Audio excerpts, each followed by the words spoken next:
বাংলাদেশের কিছু বাজে এবং নোংরা আবর্জনা আমাদের মাননীয় প্রধানমন্ত্রী সাহেবকে নিয়ে বিভিন্ন মন্তব্য করে।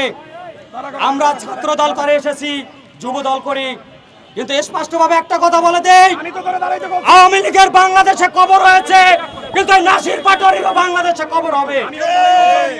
এই নাসির পাটোয়ারি, সারজিৎ, এই 17 বছর আওয়ামী লীগের লঙ্গির তলে আছে। আজ কিভাবে আমাদের হৃদয়ের স্পন্দন মাননীয় প্রধানমন্ত্রী তারেক রহমানকে নিয়ে কথা বলে, ওর এত বড় সাহস কিভাবে হয়?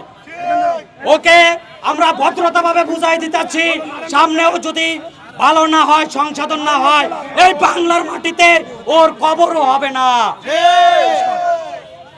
ওর খুব ভয়ানক ভাবে ওকে হ্যারাসমেন্ট হতে হবে রিকশাওয়ালা, শ্রমিক, সাধারণ মানুষের কাছে।